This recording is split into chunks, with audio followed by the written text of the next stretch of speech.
Hi guys, ಇದು today mini blog ಆಗಿರುತ್ತೆ. ನಾನು ಕಾಲೇಜಿಗೆ ಹೋಗ್ತಾ ಇದ್ದೀನಿ. ಬಸ್ ಸ್ಟಾಪ್ಗೆ ನಡ್ಕೊಂಡು ಹೋಗ್ತಾ ಇದ್ದೀನಿ. ನನ್ನ ಬ್ಲಾಗ್ ಇಷ್ಟ ಆದರೆ ಸಬ್ಸ್ಕ್ರೈಬ್ ಮಾಡ್ಕೊಳ್ಳಿ, ಲೈಕ್ ಮಾಡಿ, ಬೆಲ್ ಬಟನ್ ಒತ್ತಿ.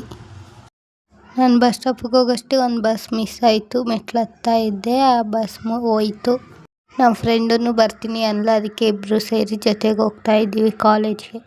ಈ ಬ್ಲಾಗಲ್ಲಿ ನಮ್ಮ ಫ್ರೆಂಡನ್ನು ನೋಡಿಸ್ತೀನಿ. PU friend ಸಿಕ್ಕಿದ್ಲು. ಅವಳು ಬಸ್ ಸ್ಟಾಪ್ ಹತ್ರನೇ ಕುತ್ಕೊಂಡಿದ್ಲು. ಅವಳು ಬಾ ಅಂದರೆ ಬರಲಿಲ್ಲ. ಅದಕ್ಕೆ ನಾನು ಬಸ್ ಹತ್ಬಿಟ್ಟು ಹೋಗ್ತಾ ಇದ್ದೀನಿ. ಒಂದು ಸ್ಟಾಪ್ ಹತ್ರ ಮಿಸ್ ಆಯ್ತು ಅಂದರೆ ಇನ್ನೊಂದು ಸ್ಟಾಪ್ ಹತ್ರನೂ ಬಸ್ ಮಿಸ್ ಆಯಿತು. ನಡ್ಕೊಂಡೋಗಿ ಬಸ್ ಸ್ಟಾಪ್ ಹತ್ರ ವೇಟ್ ಮಾಡ್ತಾ ಇದ್ವಿ. 5 ಮಿನಿಟ್ಸ್ ಆದಮೇಲೆ ಬಸ್ ಬಂತು. ಬಸ್ ಹತ್ತಿದ್ದೀವಿ. ಒಂದು ಸೀಟ್ ಮಾತ್ರ ಖಾಲಿ ಇತ್ತು. ಆಮೇಲೆ ಒಂದು ಸ್ಟಾಪ್ ಆದಮೇಲೆ ಇಳಿದ್ರು. ಅದಕ್ಕೆ 2 ಸೀಟಲ್ಲಿ ಕುತ್ಕೊಂಡಿದ್ದೀವಿ ಇಬ್ಬರು. ಇವಳೇ ನನ್ನ ಫ್ರೆಂಡು. ಬಸ್ ಇಳಿದ್ಬಿಟ್ಟು ಕಾಲೇಜ್ಗೆ ನಡ್ಕೊಂಡು ಹೋಗ್ತಾ ಇದ್ದೀವಿ. ನಮ್ಮದು ಡೈಲಿ 3rd ಫ್ಲೋರ್ ಹತ್ತೋಷ್ಟಿಗೆ ಸುಸ್ತಾಗುತ್ತೆ. ಕ್ಲಾಸಿಗೆ ಬೇಗನೆ 1/2 ಅವರ್ ಮುಂಚೆ ಬಂದಿದ್ದೀವಿ. ಅದಕ್ಕೆ ಕ್ಲಾಸಲ್ಲಿ ಎಲ್ಲರೂ ಮಾತಾಡ್ಕೊಂಡು ಕುತ್ಕೊಂಡಿದ್ದೀವಿ.